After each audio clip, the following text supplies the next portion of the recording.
What's up, everybody? Some of you know me. I'm Mr. D, but I'm a presenter today, so we're on a first name basis. I'm Matt D'Antuono. I am a physics teacher here. That's right. So I'm here. Can't see your face. Oh, you can't see my face? What about now? You're good. Yeah? Yeah. So I'm going to have a few times to do this. So the reason I'm presenting today is because I actually have a few degrees. I have a degree in physics. I'm a physics teacher here. But I also have a bachelor's degree in philosophy.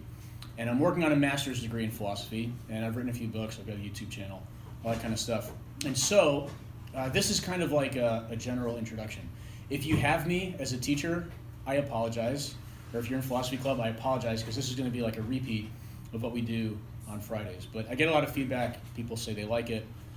So here we go. So that's what this relates to. Mental wellness. We're talking about the mind. Right? What is the mind? What's it for? And how do we keep it healthy? Very, very brief introduction. So first of all, if you know this question, no cheating. So for the rest of you who haven't seen this question before, have you ever seen the number 2?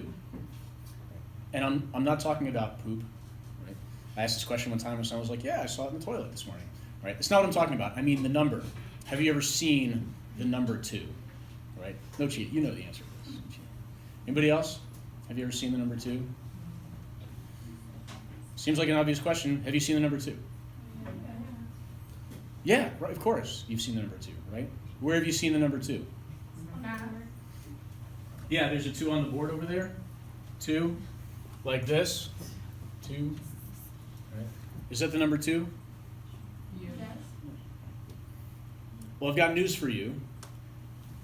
This is not the number 2. This is a symbol that represents the number 2. Okay? Here's what I mean. Another way of thinking about this. Have you guys seen there are some dogs here today? Yes. Right? So there's some like therapy dogs here. So is this a dog? No. Nope. What is it? Word representing.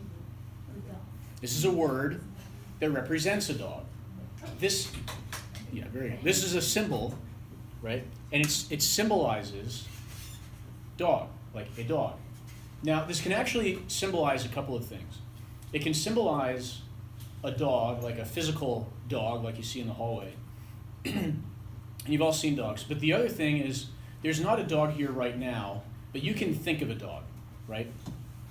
Think of a dog in your mind. And I can even ask you to do things like imagine a purple dog. Can you imagine a purple dog? Yeah. Right? Can you tell me some characteristics of dogs? Right, typically they have 4 legs if they haven't lost one. I saw a 3-legged dog a couple weeks ago, right? But that was because some damage had been done to the dog accidentally. Right, so you can tell me properties of dog just without a dog even being present. We can have a whole conversation about dogs. You can learn things about dogs by talking. Why? Because you also have in your mind the idea of a dog. And this symbol, dog, is it points to that idea. Or it can point to the thing, the dog, in reality that you see. So it's a symbol for those two things. But what about the number? The number 2. Have you ever seen that? The way that you've seen a dog? No. Right? You've never seen that. Right? And I mean, you've seen 2 things, like there are 2 desks. But that's not the number 2. Those are desks. Before I go any further, I want to mention too, right, I am a teacher here. I'm used to classroom format. If you have questions and stuff like that, feel free to ask. There's a great story about questions. Maybe it'll inspire you to ask some along the way. There's a ancient Greek philosopher named Aristotle, and he set up a university. Not the kind of university that we have today, but something like a university of its time. He gave a lecture one day on the 3 different types of beings that they thought were around. The gods, the men, the human beings, right, men inclusively, and animals, the beasts. And when he was done, he asked, are there any questions? And none of the students had any questions. So he said to them, listen, I just gave you a lecture on the 3 different types of beings, gods, men, and beasts. He said, the gods don't ask any questions because they know everything already. They don't need to ask questions. The beasts don't ask questions because they're too dumb. They don't have the type of intellect and curiosity that humans have, so they're not asking questions either. Therefore, if you don't have any questions, should I bow down and worship you for having risen to the level of gods, or look down on you for having sunk to the level of beasts? So never be afraid to ask questions, because that's a part of your humanity, what makes you what you are. Okay, so the number 2, not what you thought it was, but pretty interesting. Next question, and speaking of questions, I'm going to ask you a bunch of questions. Some of them are going to seem really strange, but just go with me, because there's a purpose to what we're doing here. How do you know that the earth goes around the sun? I'm looking for answers. What do you got? Because that's what I was told. Because that's what you were told? Okay. Anybody else? Yeah. We've done a lot of calculations and stuff, and a lot of different research that's Okay. pointed to that. Have you done that? No, No. So who's done that? scientists, Scientists. How do you know that scientists have done that? because there's a lot of different. A lot of separate ones have said that they've all seen the same thing. Have you read those books that those scientists have written? No, Have you read anything by those scientists themselves? no. So how do you know those scientists have done that? Because they exist and people have accepted them, not really raised any questions about it. How have you found out about it, though? Just hearing about it Yeah. in school. Teachers, right? Yeah. We've told you. So you know the earth goes around the sun. Why? Because that's what you've been told. Actually, to demonstrate that the earth is going around the sun is actually pretty difficult. You would need, first of all, a good understanding of physics. Secondly, you'd have to really brush up on your math skills. And the third, you'd need a pretty solid telescope. And if you tracked over the course of a year the positions of a couple of stars relative to each other, then you could say, I have evidence for myself that I know the earth goes around the sun. Otherwise, you're trusting what your teachers have told you. Or you can go to the next level and actually read what scientists have written. So what does it mean to say that you know something? If you're just operating off of what you've been told in school, can you say that you really know that thing? And by the way, this is tough. And so one of my pet peeves is people who look at the Middle Ages and the ancient world and they're like, they were a bunch of idiots. They thought the earth wasn't moving. Well, they didn't think the earth was moving because that's what the evidence at the time suggested. Like I just said, it's not easy to show that the earth is moving. Right? It's not because they were idiots. It's because that's what the data said. That's what the scientists, and there were scientists, that's what they were saying. So some of the things we think we know, maybe we don't. And then what does it really mean to say that we know anything in the first place? Not necessarily very clear. So we want to learn to think critically about these ideas because we want to know what's true. Right? How do we figure out what ideas are good and which ones aren't? So if you saw this statement, it says this statement is false. If this was like a true-false quiz, you're going to be graded on this. And there was a line here. What would you put there? Would you put T or F?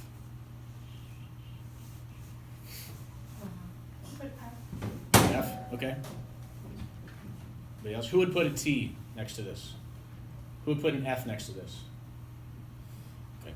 So let's start. If you put an F next to this, false.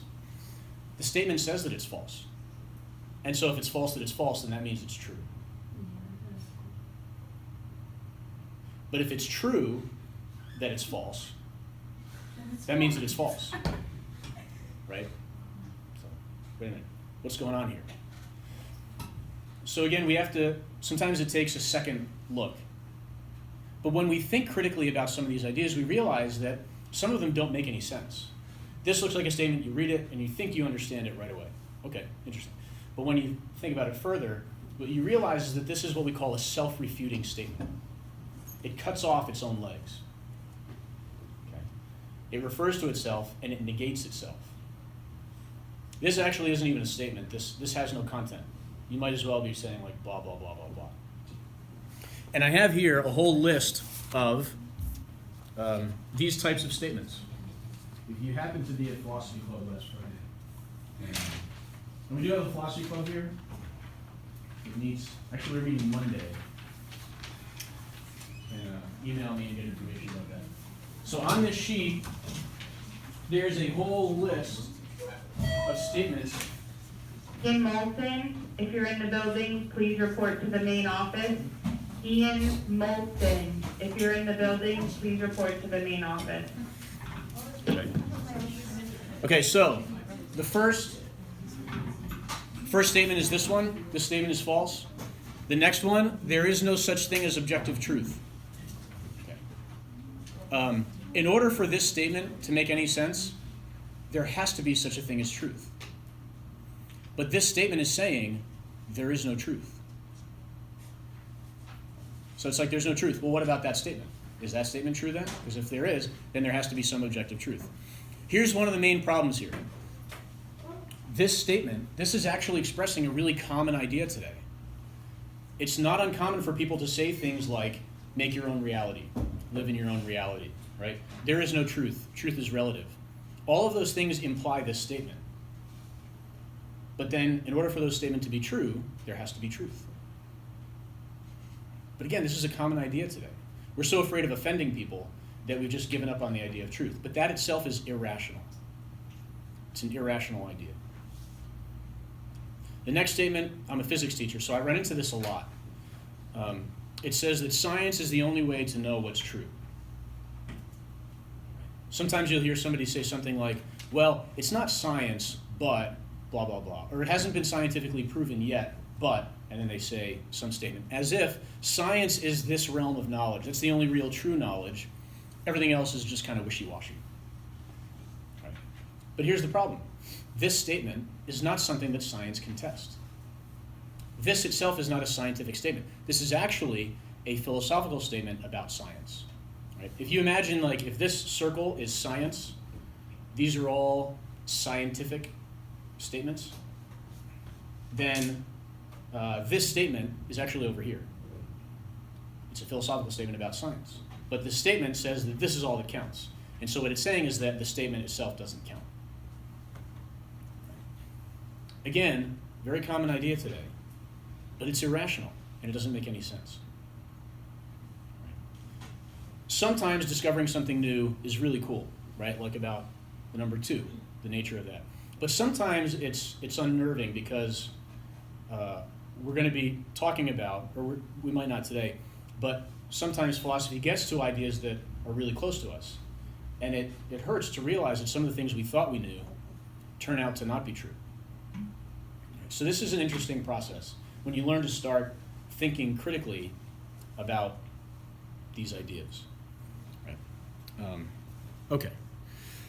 So we're going to put this on hold for a minute. I'm going to change direction, or at least it's going to feel that way.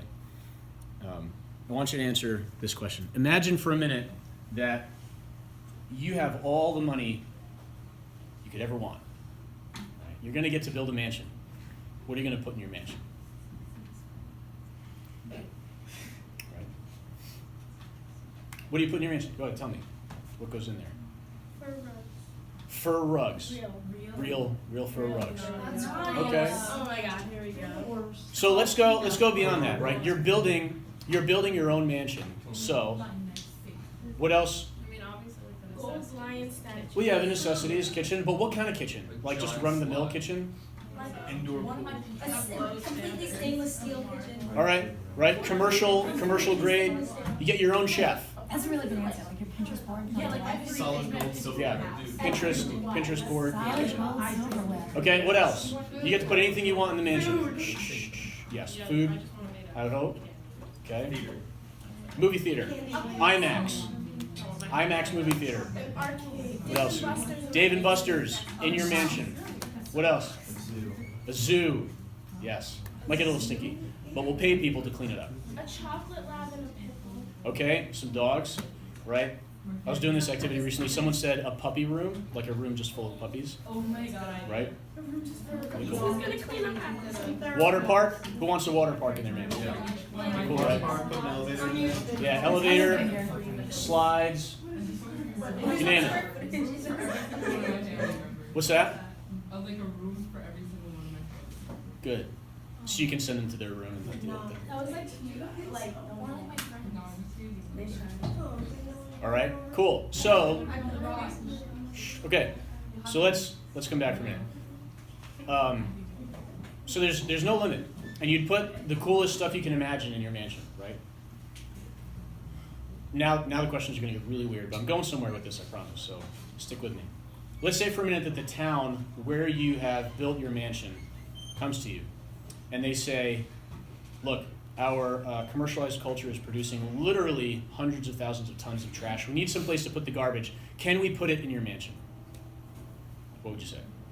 Heck no. Yes, right? No, go away, Yes. right? That's Well, if I have unlimited Crazy. space, I'd like make a really separate Yeah, but what area. if no, it's your nice house, to like smell? where you live. No. Like I can't No. pay for like a little extension or something. Well, you could do that, but I'm asking about your house, right? Like in your house, like Like you my live, house- yeah. Like your bedroom? Wherever they want. Wherever they want. Like in my kitchen and in my bedroom? No. Yeah, All right. offer an alternative. Like I said, bizarre question. Why would I even ask that, right? What's wrong with me? Yeah. What about this? This is even weirder. What if they asked you, hey, listen, sewage has to go somewhere. What? Can we direct the sewer lines into your house? No. What is exactly right, right? Like WTF? What is happening? Why would you do that? So here's the point, and I want you to pay attention to this. Listen to me. If you had a mansion, you would put only the best stuff in there, only the coolest and the best stuff, and you wouldn't allow any garbage in there. But your mind is a palace, and it's worth far more than any mansion you could buy on this earth. What do you allow into your mind? Garbage. Good question. Social media. Thank you. Edited photos. So that's the thing. I want you to think about, yeah. Think for a minute about everything you have, right? What time is it? 12:08. Everything you have looked at, read, watched, listened to over the last 24 hours. How much of that was nothing but the best? Like really good and beautiful ideas and content. 1%. And how much was garbage? So what I'm I mean, hearing is we gotta you get rid of also- summer reading. So, not necessarily. I'm saying. Well, so here's the question. Hold on. First of all, how do you know what are good ideas and what are not good ideas? I mean, maybe some of that stuff is good stuff, maybe it's not. And besides just content, right? So there's content, stuff that you expose yourself to that maybe is good or not so good, beautiful or ugly. But what about the ideas that are behind the content? Every movie you watch, every TV show you see, every advertisement you hear or see, right? Every text message, everything comes at you with a message of some kind. It's presenting to you some idea, sometimes very subtle, right? Like about science being the only way to know it's true, about there not really being any truth. And if it's very subtle, it's hard to analyze and think like, wait a minute, what is this idea? Right? And every advertisement you've ever seen is made by really intelligent people to convince you of something. They are trying to get into your mind. They're trying to put their own furniture in your palace and make you think that you need things. How often do you fall for it? I need this, I need this. Right? So they're having more fun than we are. This is interesting. So, good. Glad. Thank you. Okay. So, what is the quality content? What are you going to put into the mansion of your mind? Some of the stuff you can avoid, but then do you have the skills to look at those ideas and say, you know what? I'm going to reject this. This is garbage. How much that stuff gets into you and changes you for the worse. And philosophy, so that's what we're talking about, these thinking skills, learning to see things as they are. These thinking skills are what philosophy is, and help you with those skills saying, this is worth it, this is not worth it. Okay. Be careful what you put into your mansion. Are you putting good stuff in our mansion? That's a good question. I'm glad you're asking, right? So hopefully you're thinking critically about this stuff because, yeah, right? I mean, I'm telling you something, there are things that I've learned in school, I'm going to talk about something later, things that I've learned in school that I found out later were garbage. Like one example, I learned that people thought the earth was flat until Christopher Columbus sailed around the world, right? That story about people not wanting Columbus to sail because they thought he was going to fall off the end of the world, that story was invented by the same guy that wrote The Headless Horseman. Okay? The fact is, they knew the earth was a sphere. The actual history of it is that they didn't want him to sail because he didn't know how big the earth was. He wasn't going to make it all the way around. That's what the actual history is. So then to learn that and be like, I was lied to in school. Sometimes it's painful to realize that some of our ideas are wrong. The idea about science being the only way to know it's true, the irrational nature of that idea. I had a colleague once, not here, right, it's not Mr. Lett, somewhere else, another school I used to teach. I was having a conversation, a philosophical discussion, right, intense discussion with this colleague, and he basically said this. He was like, look, it's not science, so we can't really know it's true anyway. And I pointed out to him that that's actually irrational. I wrote it on the board, explained the logic to him. But he's like, well, I'm just not expressing it the right way. So even being shown that his idea was irrational, he still wanted to hold on to it. It's hard, but it takes a lot of humility to be able to look at an idea, a closely held idea, and say, you know what? This is false. I have to give up this idea and embrace this new one. Here's another illustration, literally illustration, from one of my books that a friend of mine made. And it's a picture of someone with a guitar hammering in a nail.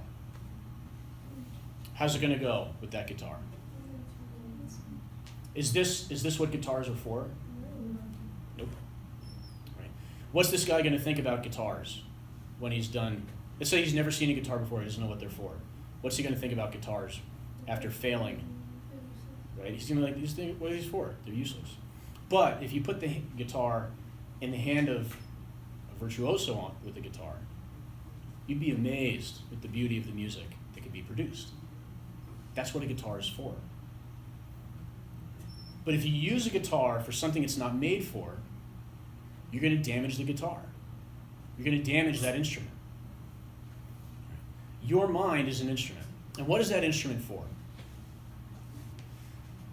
And it takes some observation and some thinking, but ultimately what you want is truth. The mind was made to know about reality, right? All the critical thinking skills. So all the subjects you take here, you're learning how to think critically and find truth in science, how to find truth in mathematics, in literature, in history. Hopefully we're trying to not teach you falsehoods. We want you to know what's true. What is the nature of reality? However, if you use your mind for something other than that, like illusion, you make up your own reality, that's not good for your mind. And this is where the health of mind thing comes in. If you use a guitar for construction, what's the health of that guitar going to be like?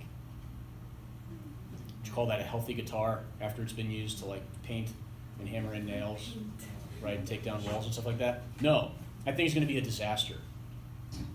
And it's the same thing with the mind. You can't call a mind healthy if you're using it for something else that it's not made to be used for. Same thing with a house. You can't call a house healthy if it's filled with sewage and garbage. Same thing for the mind. Is it clean and orderly, or is it filled with garbage? So that's where the philosophy comes in. And in particular, philosophy is asking us about the deep questions in life. Things like, what is the nature of reality? This is a desk, and science can tell us about some of the properties of the desk, height, weight, chemical makeup, those types of things. But what about the essence of the desk? What is it that makes that a desk? Is it just the shape of things? What about you, right? You're a human being. Do you have a soul or not? Are you just a bag of atoms, or are you something more? What is the nature of the human mind? What is the nature of justice? People say, I want justice. Well, what is justice? How do you know what justice is? Right? People claim that they have rights. I want my rights. Well, do you really have rights? If so, why? If the government's not giving them to you, what's the basis for arguing that you have any rights? Right? Questions about right and wrong, ethics, These are all topics within philosophy. Right? And even questions about whether or not God exists. That's something that philosophers would discuss. And these are important questions, not ones that we usually get to in school because we've got all these other subjects. And let me tell you, it takes a long time. It's not easy, it's broad, there are a lot of details, and there are a lot of differing opinions, so to sort through them is not easy. But ultimately, that's what the mind is made for, to find that. And so, here's a quote: "Better to believe a painful truth than a comforting illusion."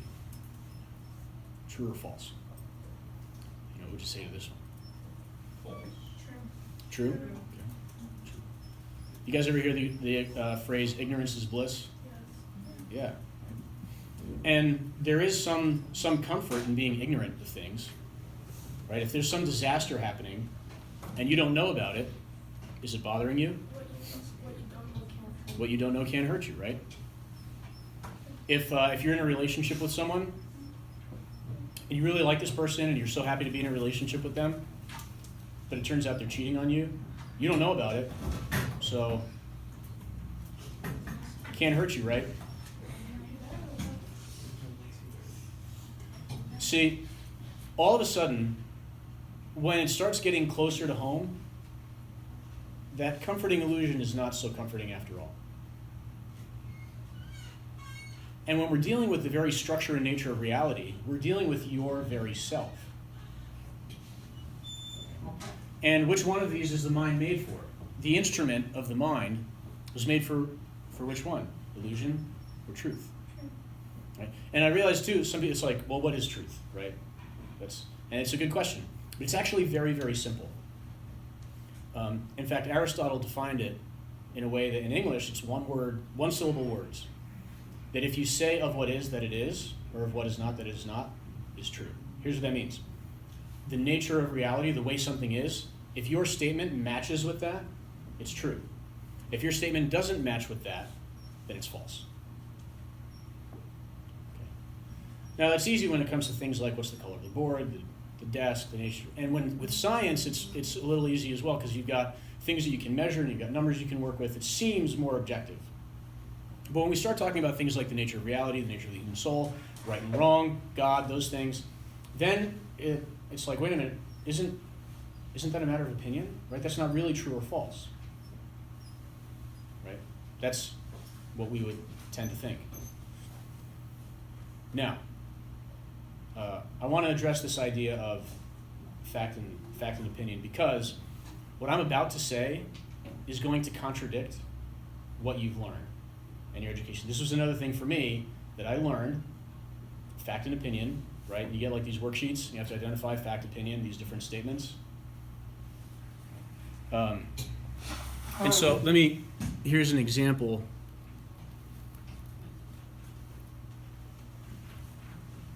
I have the right to free speech. That's just your opinion. Is it? Maybe, maybe not. Here's the thing. This fact opinion thing, that's just your opinion, that's actually a form of brainwashing. This is what is taught to people in prison camps. If you're trying to control people in a prison camp type situation, you don't want them to think critically for themselves. You want to be able to stop them in their thought. And so you say things like, that's just your opinion. You can't torture me, that's wrong. That's just your opinion, right? My country, I'm loyal, I'm going to stay loyal to it. Well, that's just your opinion. And it stops thought. But the whole point of the mind is to think critically and to pursue truth, to figure out what's right and wrong. So then, what is the distinction? Fact and opinion. So let me give you an example. Let's say that I say chocolate is the best flavor of ice cream. Right? Normally you label that opinion, right? Chocolate's the best flavor of ice cream. Opinion. What we're really saying when we say that is that it's neither true nor false. That's kind of the implication. That chocolate's the best flavor of ice cream. Well, it's not true or false. It's just what you think. But what if I clarify and I say, wait, here's what I really mean.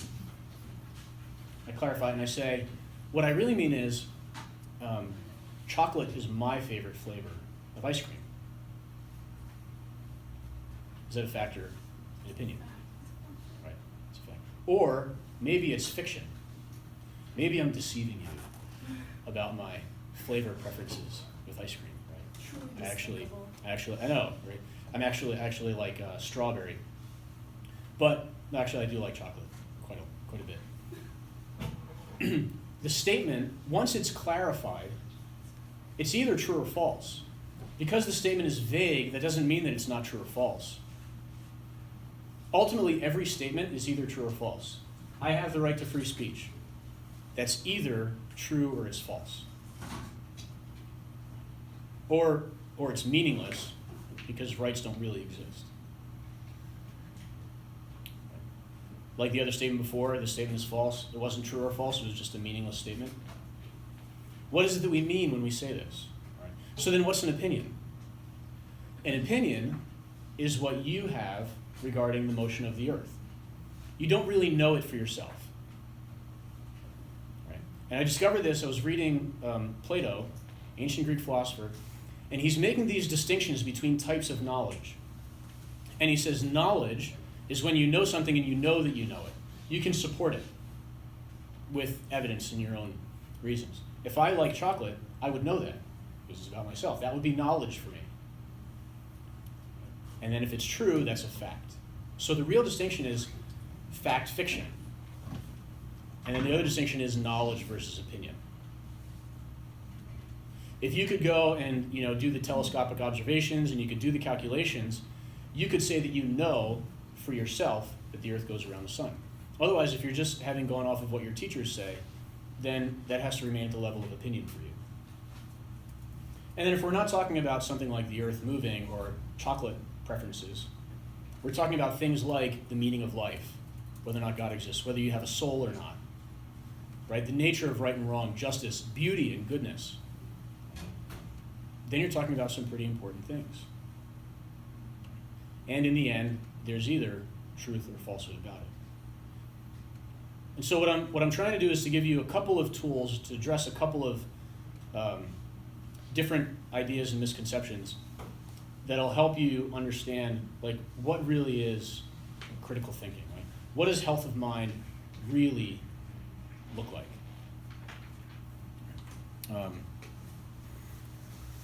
Here's another one that comes up. What is wrong with this argument? People say, I feel like I have the right to free speech. Right? What do you think? It's the word I feel because it makes everything meaningful. Yeah, right? Yeah, and it really is. Well, actually, it doesn't even do opinion, because an opinion is a thing of the mind. An opinion is not a thing of the feelings. Feelings are good, right? I'm not trying to say, don't listen to your feelings. But feelings are not always reliable when it comes to truth. Right? If you have the right to free speech, that's something that you discover with the intellect, with the mind. And the other problem here is that when we allow the feelings to get involved, they tend to shut down thinking. Right? We live in a culture today, unfortunately, where if someone says something you disagree with, you get triggered. You're angry, right? Angry comments, thumbs down, angry emojis, whatever it might be. And it puts an end to thought. That's another thought stopper, just like that's just your opinion. If your feelings get triggered, then there's no way you're going to be able to think critically about that. It's actually there are responses in the body that shut down the critical thinking in your brain if you start getting angry. So it's important to learn to evaluate an idea, right? So the mansion idea, again, you get ideas that come to you, and rather than getting angry, you say, wait a minute, okay, what is this statement saying? Yeah, this is a good idea. Come on in, join the party, right? Or, no, this is not a good idea. Sorry, you need to leave. Or, third option, stay here. I don't know. I'm going to go do a background check, and I'll come back later. So you evaluate the idea. This, by the way, is what it means to be open-minded. There's a quote at the top of the page that says, be careful not to be so open-minded that your brains fall out. In other words, be open-minded so you consider an idea, It doesn't mean that you accept all of them. If you gave acceptance to and you believed every statement, you would be believing some garbage statements here. You'd be inviting in all this stuff. So I'm gonna jump to my last slide here. I had 40 minutes, and there's no way, absolutely no way for me to give you like a course in philosophy in 40 minutes. It wouldn't really be worth it anyway, because you could take it or leave it. And so here's a quote from Etienne Gilson, who's a writer that I like, historian of philosophy. He says, "Were it in my power to do so, I would rather leave you with a gift, not wisdom, which I have not and no man can give, but the next best thing, the love of wisdom, for which philosophy is another word." This word philosophy means the love of wisdom. You guys know Philadelphia? What's the nickname for Philadelphia? It's the city of brotherly love. Because the word Philadelphia means love of the brother. Adelphos is the Greek word for brother. Phileo is the Greek word for love. So literally, Philadelphia literally means brotherly love. This love, philo means love, and Sophie means wisdom. Philosophy is the love of wisdom. And because of the nature of your mind, the instrument that it is, you have that love of wisdom in you. And you experience it when you learn something new, and it's interesting and exciting for you. And so today was just trying to inspire and awaken that desire for wisdom in you. So on the back of this sheet that I gave you is my name, and I'm a teacher here at the high school, so come by and visit, send me an email, type in my name on Gmail and it'll come up. And there are some books there also that if you're interested, I would recommend. The logic one is good. I've actually studied out of that book a couple of times. Very helpful for learning to think critically. So I stopped with like 2 minutes left. Any questions? Comments?